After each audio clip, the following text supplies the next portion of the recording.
आज के प्रातः सत्र में आप तमाम बच्चों का हार्दिक अभिनंदन है। आज के सत्र में हम आप लोगों को कुछ बेहतर तरीके से बताएंगे। आपको पता है कि अभिषेक सर किन बिंदुओं पे बातचीत करने वाले हैं, किस पॉइंट पे बात करने वाले हैं, किस फैक्ट पे बात करने वाले हैं, आप लोगों को सही अंदाजा है। और मैं आपका जो भी प्री इमेजिन है मैं उस पर तत्पर रहूंगा। परंतु इससे पहले मैं आपसे विनम्र निवेदन करूंगा कि आप मेरी बातों को ध्यान से सुनेंगे, बातचीत करने का प्रयास नहीं करेंगे। देखिए, हम उस पुरुष के बारे में बात बोलने जा रहे हैं जहां से 3 विचारों का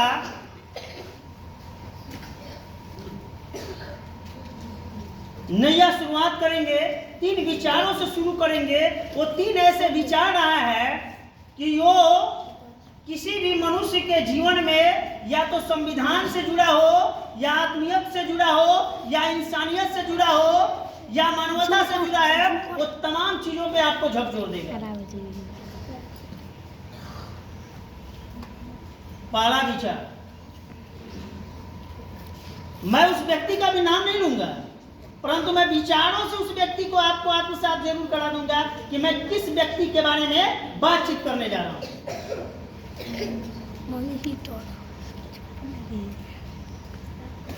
कहते हैं कि शिक्षा व श्रेणी का दूध है। कहते हैं कि शिक्षा व श्रेणी का दूध है, जिसने भी पिया है दम के दहाड़ा है। याद रखिएगा, लाख आपके पास हथियार हो, लाख आपके पास गोला बारूद हो, लेकिन जब शिक्षा का जब तांडव चलता है ना, तो सारा गोला बारूद आपके सामने नतमस्तक हो जाता है।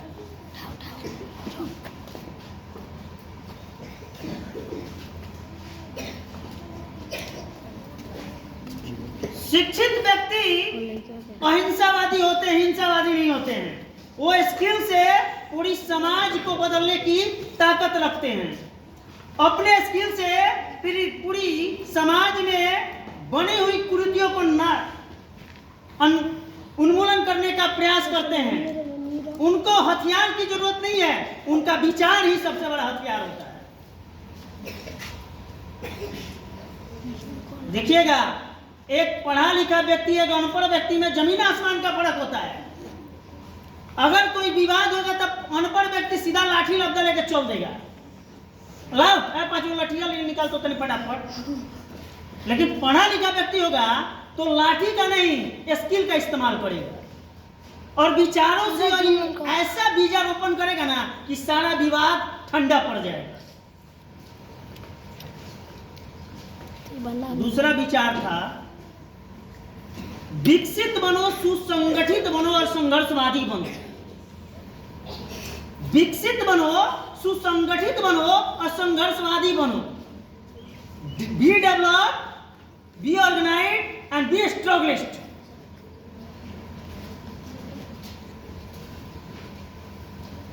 विकसित बनिए, सुसंगठित बनिए, संघर्षवादी बनिए। यानी जीवन में हमेशा डेवलपमेंट की ओर आगे बढ़िए।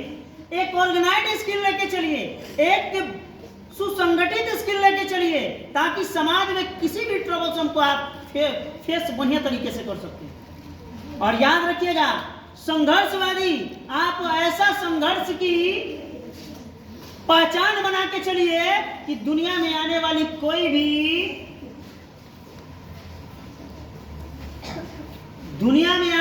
कोई भी तूफान आपके सामने थम जाए। तीसरा विचार बोलते हैं, if I find the constitution be misused, if I find the constitution be misused, I shall be the first born it. I shall be the first born it. तीसरा विचार बोलते हैं, यदि मैंने इस संविधान को दुरुपयोग करते हुए किसी को देखा, या इस संविधान से किसी प्रकार का दुरुपयोग होगा, तो इस संविधान को सर्वप्रथम मैं जलाऊंगा। इस संविधान को सर्वप्रथम मैं जलाऊंगा।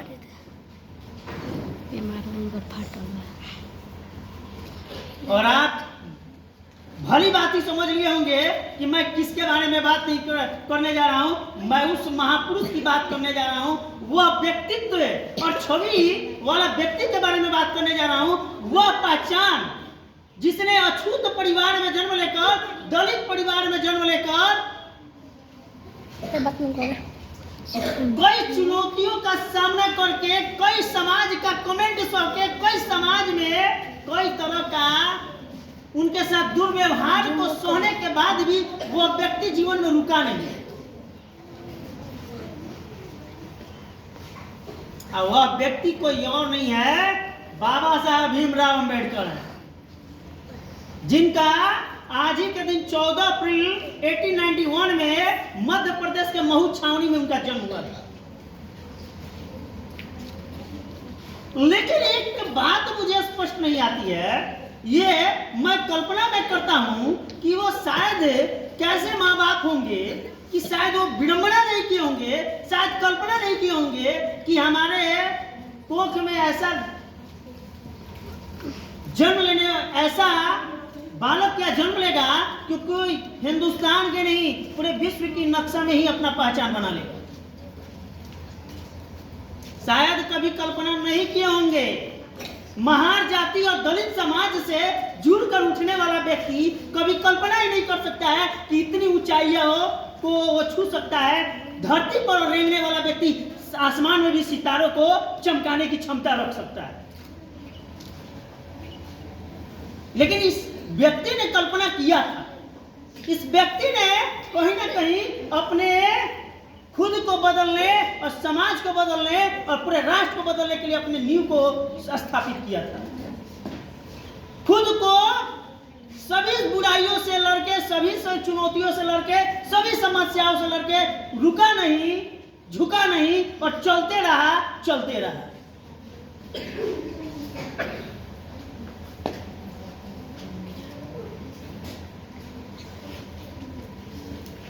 शायद भीमाबाई इनकी माता कभी कल्पना नहीं की होंगी कि मेरा यह बेटा इतनी बड़ी विरासत लेकर खड़ा होगा हिंदुस्तान के प्रति।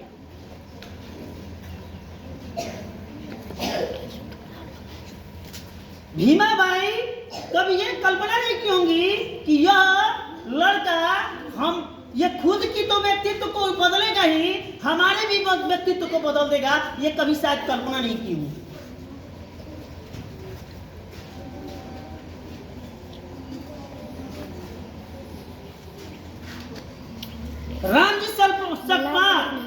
रामजी मरोजी सकपाल इनके पिताजी कभी कल्पना नहीं किए होंगे, लेकिन इन्होंने कल्पना किया था।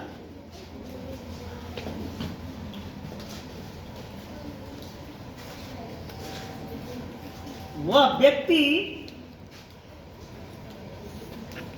महार जाति में जन्म लेकर, दलित समाज में जन्म लेकर इतनी प्रखर व्यक्तित्व बना सकता है, कभी किसी ने नहीं सोचा था। लेकिन कहते हैं ना कि जब तक इंसान का विचार जन्म लेगा, जब तक इंसान का विचार जन्म लेगा और विचारों में समाज का कल्याण, राष्ट्र का कल्याण छिपा होगा, वह विचार कभी मर ही नहीं सकता है। जिसने अपना ही विकास नहीं बल्कि समाज और राष्ट्र दोनों का विकास के बारे में सोचा।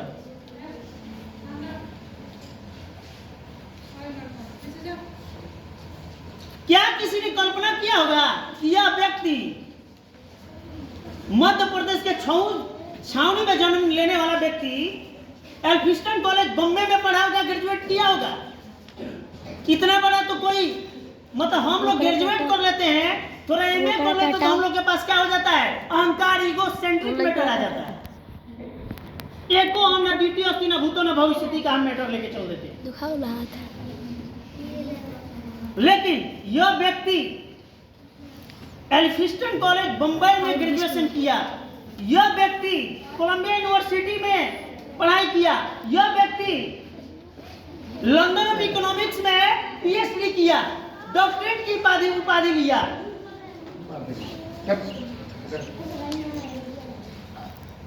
इसने इकोनॉमिक्स से पीएचडी किया। ये लॉ की डिग्री कई तरह की इन्होंने धारण किया। अरे हम लोग एक साइंस जान लेते हैं तो हम अपने आप को विद्वान समझने लगते हैं। यह व्यक्ति लगभग 26 डिग्री रखने वाला व्यक्ति अपने खुद को विद्वान घोषित नहीं किया।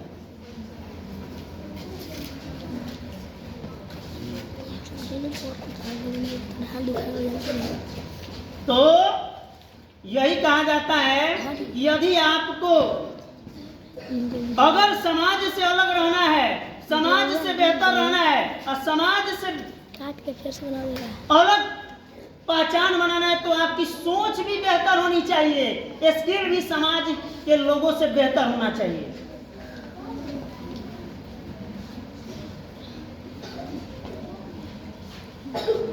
देखिए, वह व्यक्ति जो भारत का संविधान का निर्माण हुआ, विश्व का सबसे बड़ा लिखित संविधान जो भारत का संविधान है, विश्व का सबसे बड़ा लिखित संविधान 13.5 kg का। बताइए, हम 2 पेज लिख देते हैं तो हम कहते हैं कि बहुत बड़ी चीज हमने अपने जीवन में विरासत ही लिख दी है। वो व्यक्ति संविधान ही का ही निर्माण कर दिया। प्रारूप समिति के अध्यक्ष होने के बाद हम ये कह नहीं सकते हैं डायरेक्टली कि इसी व्यक्ति ने केवल संविधान को लिखा, बल्कि इनको सहयोगी भी रहे हैं। जैसे संविधान सभा का स्थायी अध्यक्ष रहे हैं डॉक्टर राजेंद्र बाबू, इन्होंने भी सहयोग इनका किया है। संविधान सभा का अस्थायी अध्यक्ष सच्चिदानंद सिन्हा रहे हैं, इन्होंने भी सहयोग किया है।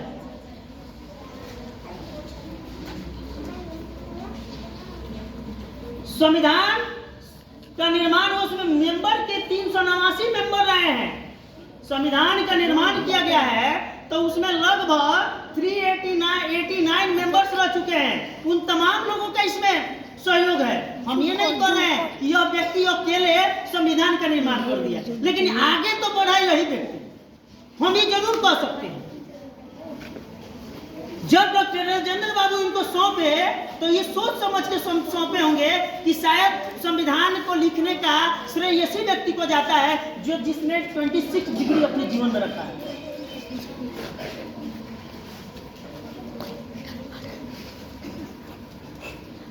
संविधान सभा का पहली बैठक जो 9 दिसंबर 1946 को हुआ था, तो शायद सभी लोगों ने कमेटी बनाकर यही सोचा था कि यह हथियार देना है तो केवल भीमराव अंबेडकर महोदय को देना है।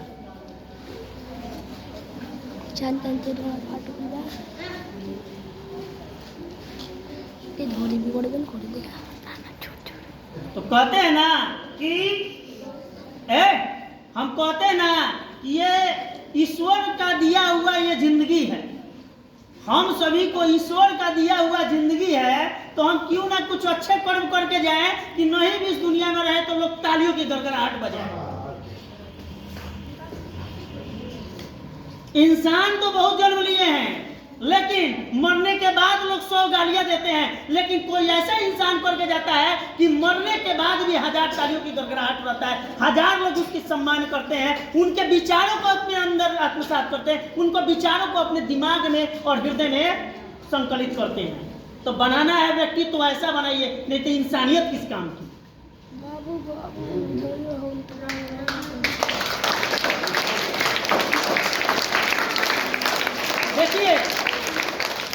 देखिए वो व्यक्ति, आज हमारे पास सभी संसाधन होने के बावजूद भी हम सही तरीके से पढ़ नहीं पाते हैं।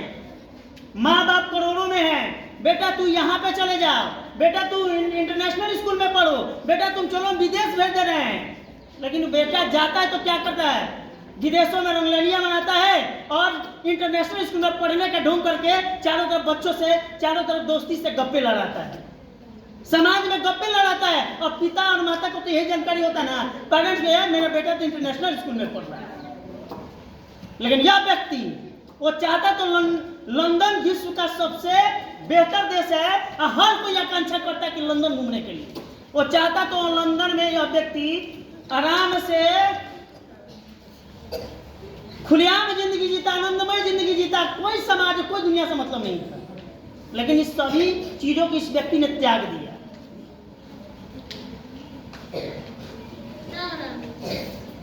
तो देखिए मैं बार बार कहता हूं कि don't compare with anyone in this world because you are only one man in this world that you are genius in this world. जिंदगी में कभी किसी से तुलना मत कीजिए, क्योंकि जिंदगी ने आपसे किसी से तुलना करने का मौका नहीं दिया है। खुद से कंपेयर कीजिए, खुद से तुलना कीजिए।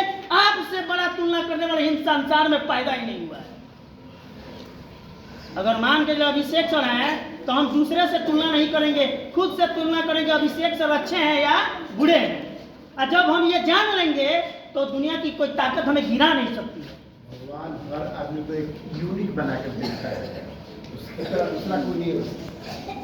ठीक है, तो आप इन तमाम चीजों को जानें और भीमराव अंबेडकर के विचारार्थ को, उनके आत्मीयत को, उनके भावार्थ को आप समझिए, उनके अपने अंदर आत्मसात कीजिए। इसी तरह स्वतंत्र भारत के पहले कानून मंत्री नहीं रह चुके हैं, इसी तरह स्वतंत्र भारत के पहले विधि मंत्री नहीं रह चुके हैं, इसी तरह ड्राफ्ट कमेटी का अध्यक्ष पहली बार इनको नहीं बनाया गया, इसी तरह संविधान का जनक और संविधान का पिता नहीं कहा जाता है, इसी तरह से संविधान निर्माता नहीं कहा जाता है। उस समय में लगभग 395 अनुच्छेद, 8 अनुसूचियां, 22 भाग उन्होंने लिखा था, और आज अनुच्छेद 405 है, 25 भाग है। अब ये सोचिए कि भले ही हम इसको एक्सटेंडिंग कर रहे हैं, लेकिन फाउंडेशन तो वही व्यक्ति ने दिया, नींव तो उसी व्यक्ति ने दिया। इतना बड़ा लिखने के बाद भी जब लंदन है, जब मुंबई यूनिवर्सिटी एल्फिंस्टन कॉलेज में पढ़ रहे हैं, तो जानते हैं उनको क्या चीज, लास्ट में हम बोल के यही से विराम लेंगे, तो ध्यान से सुन लीजिएगा। एल्फिंस्टन कॉलेज मुंबई में पढ़ रहे हैं, तो पहली बार जब एल्फिंस्टन कॉलेज में गए हैं तो जानते हैं क्या हुआ कि वहां पे जग से पानी लोग पी रहा है ना, तो जिस जग से ये पी रहे वो जग से कोई पानी नहीं पी रहा है। आइए व्यक्ति कितने मतलब मोहर भगवान भी ऐसे ऐसे महापुरुषों को ऐसे ऐसे जगह पर ढकेल देते हैं। जो आर्टिकल 17 पहली बार यानी आप जाइएगा संविधान में पढ़िएगा तो अनुच्छेद 17 अस्पृश्यता का उन्मूलन बताता है। ये पहली बार इसमें डाले कि आने वाला भविष्य में जिस तरह हमारे साथ छुआछूत भेदभाव किया जा रहा है, इसी तरह आने वाला भविष्य में दलित समाजों के साथ भेदभाव होगा। लोग पढ़ेंगे, उच्च जाति वाले इनको प्रताड़ित करेंगे, इसलिए अस्पृश्यता का उन्मूलन आर्टिकल 17 के माध्यम से एडप आर्टिकल में संविधान में किया, और ये भविष्य का पहचान देकर दिया। तो हमने क्या कहा कि जो व्यक्ति को इतना छुआछूत में भेदभाव करने को मिला, लोग पानी नहीं पीते थे, वो अपने कैसे व्यक्तित्व बना लिए। तो यही कहा जाता है कि किसी भी समाज में जन्म लेना, किसी भी समाज में जन्म लेना ये बुरी बात नहीं है। आप किसी भी समाज में जन्म लीजिए, उस समाज में एक सूर्य की तरह चमक दिखेकर, चांद की तरह रोशनी देकर अपने आप के, अपने व्यक्तित्व को इतना बड़ा बनाइए कि नहीं भी रहना तो कहे कि जय हिंद रहेगा तेरा ही नाम, अब पहचान भी बनेगा सिर्फ तेरा ही नाम। और जब तक इस धरती पर तुम नहीं हो, लेकिन जब तक ये सृष्टि रहेगा कि तालियों की गड़गड़ाहट रहेगा सिर्फ तेरे नाम और तुम्हारे ही नाम।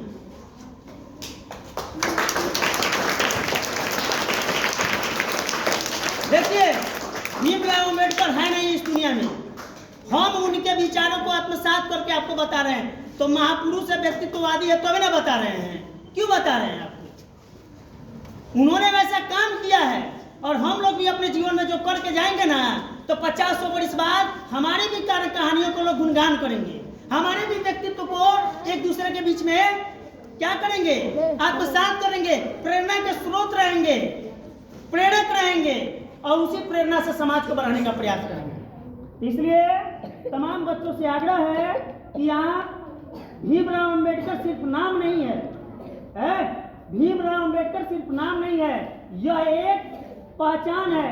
यह भीमराव अम्बेडकर का दिया गया अपनी विरासत और संघर्ष का पहचान है, जिन्होंने खुद से बनाया है, किसी का देन नहीं है, न किसी समाज का, न राष्ट्र। वो खुद अपनी पहचान और मेहनत से अपना विचार बनाए हैं, और मेहनत से अपना व्यक्तित्व बनाए हैं। और जो कहते हैं ना कि जो खुद से लड़े वो समाज से लड़ सकता है, और जब लड़ेगा समाज से तो वही समाज को विकसित करने की कल्पना भी करता है। इसलिए उनके विचारों को अपने आत्मसात करें। ज़्यादा समय हो चुका है, ज़्यादा कुछ अगर आपको कुछ नहीं बोलेंगे, लेकिन इतना जरूर करेंगे कि आप इनसे learn, develop and be organise, and that one day you will be like a mirror of the society. And for all around giving all the thought of the Bhimrao Ambedkar, you have to follow and not to be hopeless, because this is that person that give his name his own word. So everyone, please remind and recall and dedicated whole life for it. So everyone, thank you very much.